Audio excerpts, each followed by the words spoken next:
tous. L'honneur est partagé parce que c'est un honneur pour moi également de parler devant vous, étant donné le rôle essentiel qui va être le vôtre pour résoudre la crise politique que vit l'Irak depuis si longtemps qu'on n'ose même plus parler de crise. Je vais concentrer ma présentation non pas sur l'histoire longue, mais sur l'histoire courte de l'État irakien. Et je voudrais d'abord dire que c'est un paradoxe pour moi, qui ne suis pas irakien, de faire une présentation de l'histoire de votre pays. C'est le travail d'un chercheur français avec une vision française avec laquelle vous pouvez très bien ne pas être d'accord. On me demande souvent pourquoi t'es-tu intéressé spécialement à l'Irak. Je viens d'une famille très engagée politiquement en faveur des pays colonisés, avec un père qui était journaliste et qui m'a beaucoup influencé pour écrire l'histoire des vaincus, dans la mesure où l'on dit souvent que l'histoire est écrite par les vainqueurs. Je vais vous parler d'une vision d'un chercheur français sur l'État irakien moderne, en introduisant mon propos sur le constat que l'État irakien n'a jamais existé avant 1920, avant sa proclamation par le résident britannique à Bagdad. Auparavant, les territoires destinés à former l'Irak appartenaient à un immense empire, l'Empire ottoman, qui était le porte-drapeau du sunnisme face à l'empire musulman rival iranien, qui était le porte-drapeau du chiisme. L'Irak était divisé en 3 vilayets, du nord au sud, Mossoul, Bagdad et Bassora, auquel s'est ajouté un moment un vilayet à Kirkouk. Comment peut-on définir l'Irak et y a-t-il une unité historique aux territoires qui vont former l'Irak? Alors je dirais qu'il y a 3 spécificités. Il y a d'abord le fait que l'Irak est le berceau du chiisme. C'est le lieu où s'est produit la bataille de Kerbela en 680. Et c'est le lieu également à Samarra où s'est produit l'occultation du 12e imam, ce qui a frappé les pouvoirs politiques aux yeux des chiites d'illégitimité, puisque le seul pouvoir politique légitime était réservé à un imam qui n'était plus visible, mais que personne n'était habilité à remplacer. Cela signifie que les chiites, pendant des siècles, ont vécu une période de retrait politique, tout en ne reconnaissant pas le califat ottoman. C'est-à-dire qu'ils avaient plusieurs autorités, l'autorité du cheikh tribal et au-dessus l'autorité des mujtahids, qui va prendre de plus en plus d'importance. Un événement va être très important pour la direction que cette communauté chiite irakienne, qui était minoritaire au Moyen-Âge en Irak, va prendre. C'est la conversion au chiisme de l'Iran au XVIe siècle. L'Iran était jusqu'au XVIe siècle un pays majoritairement sunnite. Les Séfévides vont unifier l'empire séfévide au nom du chiisme et de ce fait, les villes saintes chiites d'Irak vont devenir des lieux très importants pour l'Iran. Cela explique cette évolution au cours des siècles qui va voir les mujtahids passer d'un apolitisme total à une implication de plus en plus grande dans la politique, qui s'est notamment manifestée par l'adhésion aux idées constitutionnelles. Contrairement aux élites sunnites, les chiites étaient majoritairement favorables à un régime constitutionnel ottoman parce qu'ils considéraient la tyrannie politique contraire à l'islam. Un autre fait mérite d'être rappelé, c'est le fait que l'Irak est le dernier réceptacle des invasions nomades. Une majorité de la population irakienne est arabe, d'origine de la péninsule arabique. Elle s'est dirigée au fil des siècles vers la Mésopotamie, attirée par l'abondance de l'eau. Seulement, l'arrivée dans un contexte géographique très différent les a conduits à se sédentariser. C'est-à-dire qu'ils sont passés de nomades à sédentaires.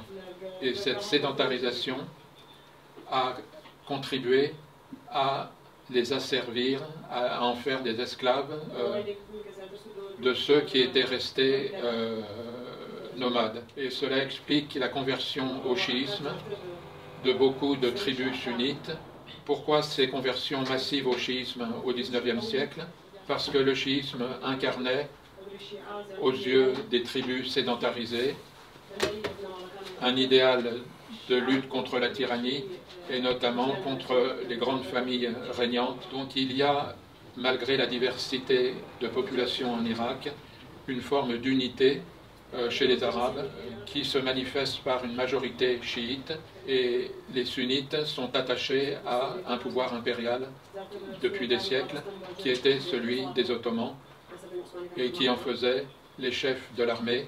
Les chiites étaient exclus de l'armée et étaient exclus de toute responsabilité politique dans un régime qui était un régime suivant les lois du sunnisme. Et d'ailleurs, il y avait une non-reconnaissance mutuelle entre chiites et sunnites. Mais cela n'a pas posé de problème majeur jusqu'à la fin du XIXe siècle. Car pendant des siècles, l'Irak vivait une grande séparation entre les villes et les campagnes. Et les tribus arabes chiites vivaient une forme d'autonomie, notamment sous le régime des Mamelouks, qui gouvernaient l'Irak au nom du sultan calife et qui laissaient des territoires entiers en dehors de l'autorité d'Istanbul. Les choses vont changer à la fin du XIXe siècle avec la centralisation de l'Empire qui correspond à l'occupation réelle de l'Irak par l'Empire ottoman. C'est-à-dire que les campagnes vont être occupées par l'armée ottomane. D'où une hostilité croissante entre l'armée ottomane, le pouvoir ottoman d'un côté, et les tribus chiites de l'autre.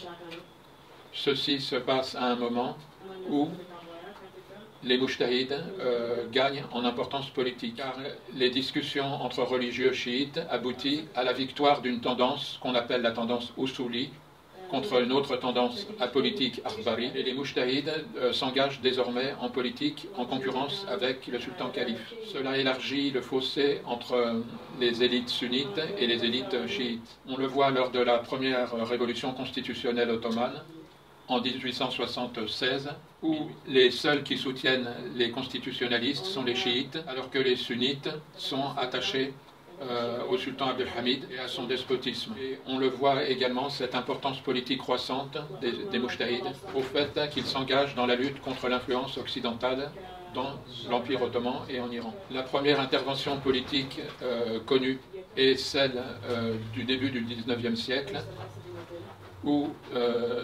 lors de la guerre entre la Russie et l'Empire ottoman, les Russes demandent l'aide de l'Iran et des mujtahids chiites des villes saintes de l'Irak ottoman déclarent le djihad contre l'Empire ottoman. La deuxième intervention est celle de 1871, qui est restée célèbre sous le nom de Tobacco Protest en anglais, où le grand ayatollah Hassan Shirazi promulgue une fatwa interdisant de fumer du tabac tant que l'accord qui donnait le monopole du commerce du tabac à un Britannique en Iran n'est pas dénoncé par le Shah d'Iran. Ce mouvement sera vainqueur puisque le Shah sera obligé de dénoncer cette convention. Et désormais, les mujtahids chiites vont s'engager en politique, ce qu'on va voir d'une façon éclatante lors de la Première Guerre mondiale. Le sultan calife ottoman, par la voix du Cheikh ul-Islam, avait proclamé le djihad contre l'invasion britannique de l'Irak en 1914.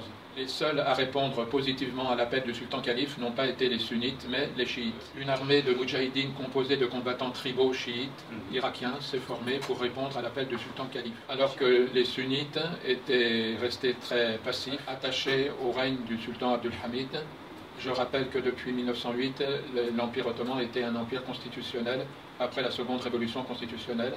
Et on a vu des combattants de la religion chiite combattre côte à côte avec les jeunes Turcs. L'intervention britannique a été rendue très difficile du fait de cette collaboration entre l'armée ottomane et les moudjahidines chiites. L'armée britannique a reconnu 100 000 morts et a mis plus de 3 ans pour atteindre Bagdad. Les moudjahides chiites, d'ailleurs, ont repris à leur compte l'appel au djihad du Cheikh ul-Islam ottoman. Malgré cela, il y avait une supériorité dans l'armement britannique. Et les Britanniques ont occupé Bagdad en 1917 et Mossoul ensuite.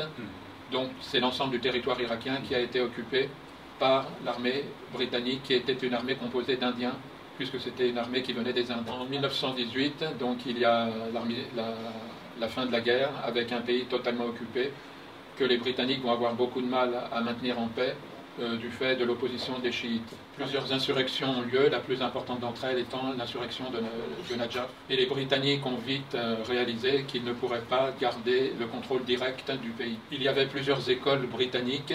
L'école des Indes, qui était une colonie britannique, préconisait le contrôle direct qui avait échoué. C'est donc l'école du Caire qui va prendre le dessus avec le projet de former un État arabe local. Les Occidentaux, Français et Britanniques, avaient alors fait beaucoup de promesses aux Arabes. Ces promesses prévoyaient l'établissement d'États arabes indépendants sans lien de dépendance avec une puissance étrangère. Et les Britanniques vont utiliser ces promesses pour mobiliser les Arabes contre les Ottomans. L'Irak va connaître alors une position très différente du reste du monde arabe. Au Levant, c'est-à-dire du Hejaz jusqu'à la Syrie, jusqu'au Liban, une armée arabe dirigée par Faisal, un des fils du shérif Hussein de la Mecque, va chasser les Ottomans au nom du nationalisme arabe. Alors qu'en Irak, les choses se présentent différemment, puisque la population chiite, une fois actée la défaite ottomane, va reprendre le mot d'ordre des Moujtahides, qui est celle de la fondation d'un État irakien indépendant, musulman et arabe. On ne parle pas des Kurdes, hein. Les Kurdes n'étaient pas en Irak, donc personne ne s'occupait d'eux, on leur faisait des promesses différentes. Il faut rappeler que la notion de nation était totalement inconnue pour l'immense majorité de la population irakienne. Les Arabes du Levant vont s'appuyer sur les Britanniques pour chasser les Ottomans, là où les chiites en Irak, majoritaires, vont appeler les Britanniques à quitter le pays le plus vite possible. Et lorsque Sir Percy Cox, en novembre 1920, proclame l'État arabe local qui est l'ancêtre de l'État irakien moderne, il va se trouver face à une opposition chiite majoritaire. Les chiites vont, par la voie des Moujtahides, accepter l'État irakien à plusieurs conditions, à la condition qu'il n'y ait pas de mandat, à la condition de l'évacuation des troupes britanniques et à la condition de la fin de l'occupation. Les Britanniques avaient finalement, par la voie du bureau du Caire, qui régnait désormais à Bagdad, d'établir un État-nation irakien, arabe, avec pour chef Faisal, que les Français venaient de chasser de Syrie. Les Britanniques vont alors s'engager dans la construction d'un État avec beaucoup de ressemblances avec ce que les Américains vont faire en 2003. Ils vont s'engager dans la construction d'institutions, de gouvernements, de parlements, d'assemblées nationales, et à chaque étape pour mettre ces institutions en place, ils vont se trouver face à l'opposition des chiites et à partir de 1925 des Kurdes qui vont donner une dimension ethnique à la division irakienne. Cette opposition des chiites va se manifester à travers un mouvement armé qui est reconnu en Irak comme un mouvement d'union nationale, ce qui n'était pas la révolution de 1920. Car les Britanniques vont s'engager après la conférence de San Remo en Italie, qui donne des mandats à la France et à la Grande-Bretagne, dans la construction d'institutions, avec l'idée que les Arabes ne sont pas assez civilisés pour les construire seuls, et qu'il leur faut le parrainage d'une puissance démocratique occidentale. Et il suivait en cela les 14 points du président américain Wilson sur la souveraineté des peuples. 1920 est une date importante puisqu'elle manifeste pour la première fois l'opposition de la majorité de la population irakienne au nouvel État. Les chiites, à travers la révolution de 1920, mais les Kurdes aussi, à travers une insurrection armée dirigée par Mahmoud Bazenji, qui va montrer que les Kurdes avaient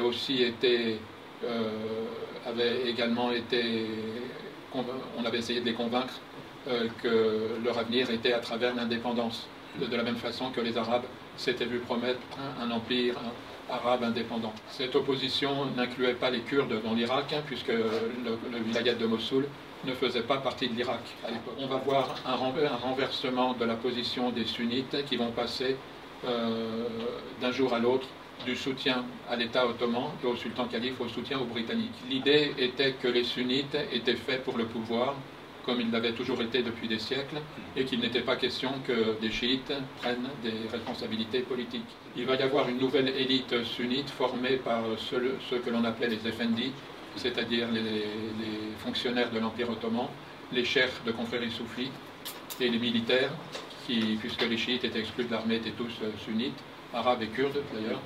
Et donc cette nouvelle élite va être la base politique et militaire pour la Grande-Bretagne afin d'imposer son mandat. Les Britanniques vont donc vouloir construire un État sur le modèle occidental avec un parlement, des élections et sous régime d'occupation, ce que les chiites vont refuser immédiatement.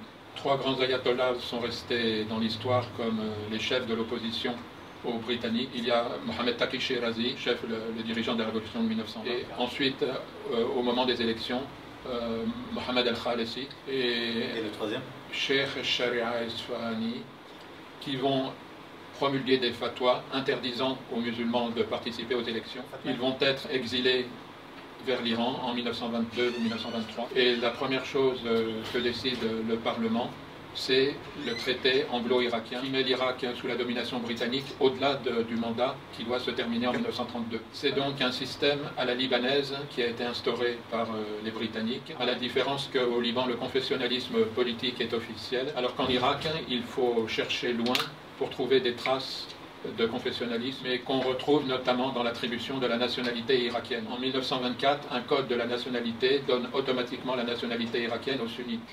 Les chiites avaient refusé la nationalité ottomane et de ce fait, ils vont avoir beaucoup de mal à obtenir cette nationalité. Il va y avoir plusieurs types de nationalités. Nationalité irakienne A et la nationalité irakienne B. Ceci va être réutilisé par Saddam Hussein pour chasser les Kurdes Fayli, qui sont kurdes et en plus chiites. Et des tribus arabes du sud irakien vont être également chassées vers l'Iran comme non-arabes et non-irakiens. 1925, donc c'est la date de l'échec, de la défaite du mouvement religieux chiite. 2 moujtahids importants reviennent en Irak après avoir signé une promesse de ne plus s'impliquer en politique.